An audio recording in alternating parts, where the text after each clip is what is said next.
Let me ask you something. Think back to the last time you got angry. Really angry. Maybe your partner said something that hit a nerve. Maybe your kid was acting out. Maybe a stranger cut you off in traffic and it just lit the fuse.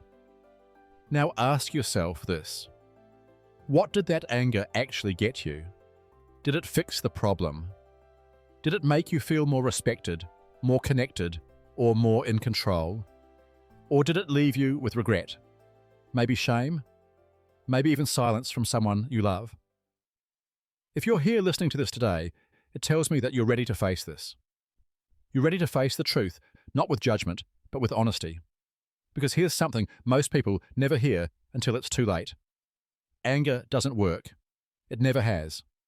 And once you really understand that, not just in your head, but in your bones, it changes everything.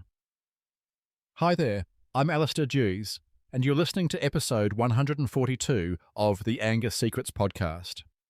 If you're new here, welcome. And if you've been tuning in for a while, I'm really glad you're back.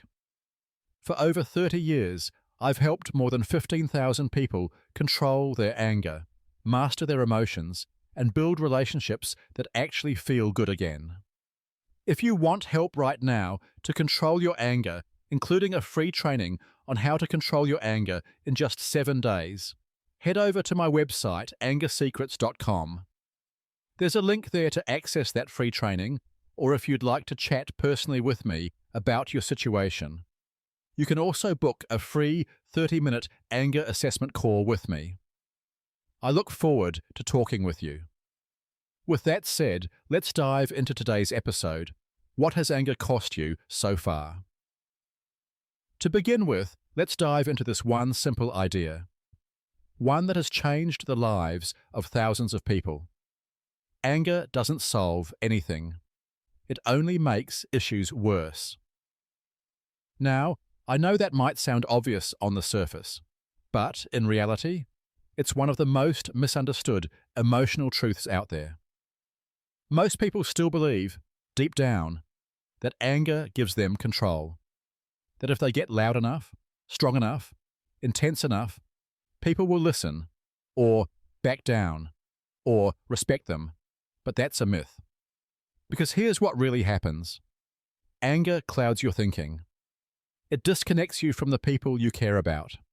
And it almost always leads to outcomes you don't want. In fact, you might feel powerful in the moment. But after that moment passes, what are you left with? Tension, distance, regret.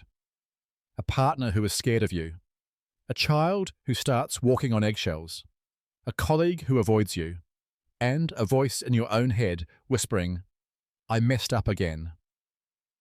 Let me tell you about Richard. I worked with Richard years ago. He was in his early 40s, married for 10 years, and completely blindsided when his wife, Tanya, left him. He told me he'd tried everything to control his anger. He said nothing worked. In fact, he said the harder he tried, the more out of control he felt. So I asked him one simple question. Richard, in all the years you've been getting angry, has anger ever actually helped you? He paused, thought, and said quietly, "I don't think so."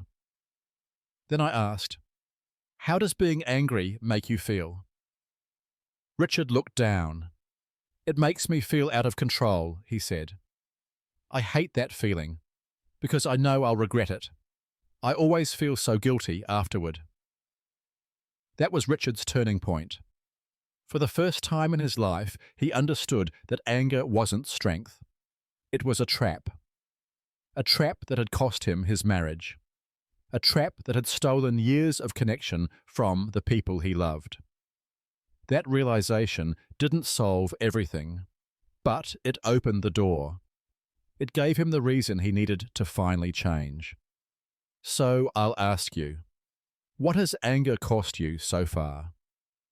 Perhaps your peace of mind, your relationship, your child's trust, the version of yourself you used to be proud of? If that hits close to home, then here's the good news.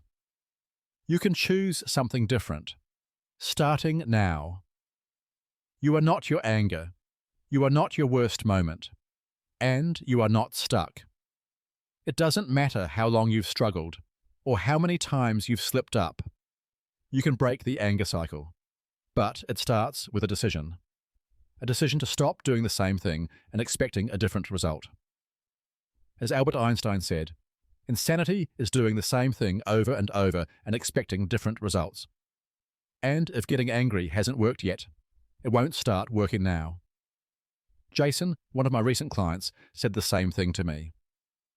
One of the first things you said in the course was that anger doesn't work, he said to me. And that hit me, because I realized it never actually helped anything. So, instead of reacting with anger, Jason started asking questions. He started listening. He started understanding where the other person was coming from. And guess what? Everything changed. Another client, Josh, a father of 2, told me, I always knew I had an anger issue, but I didn't realize anger was weakness, not strength. Now, I take a step back instead of lashing out, and my relationships have never been better. So, what about you? What could your life look like? Your relationships, your self-respect, your peace, if you stopped letting anger run the show? It's possible, and I can help. Visit angersecrets.com to book your free anger assessment call. Let's talk. Let's find a better way forward. Together. And remember, anger might feel like it helps you, but it doesn't. It isolates you. Anger might feel like control, but it takes control away. So today, take it back. Okay, that's it for today's episode. What has anger cost you so far? If this episode was helpful for you, hit that follow button and maybe leave a quick review. It helps others find the podcast. And it might be the exact nudge someone else needs right now. And remember, if you want a free training on how to control your anger in 7 days, or a chance to chat one-on-one with me, just head over to angersecrets.com. There's a free 30-minute call you can book. No pressure. And if you're ready to get serious about changing how you show up in your relationship, take a look at the complete anger management system at angersecrets.com/course. I'd love to help you control your anger once and for all. And finally, remember, you can't control what other people say or do, but you can control yourself, your tone, your choices, and how you respond to others. And that's where your real power lives. Take care, and I'll talk to you soon. The Anger Secrets podcast is for general informational purposes only, and does not constitute the practice of counseling, psychotherapy, or any other professional health service. No therapeutic relationship is implied or created by this podcast. If you have mental health concerns of any type, please seek out the help of a local mental health professional.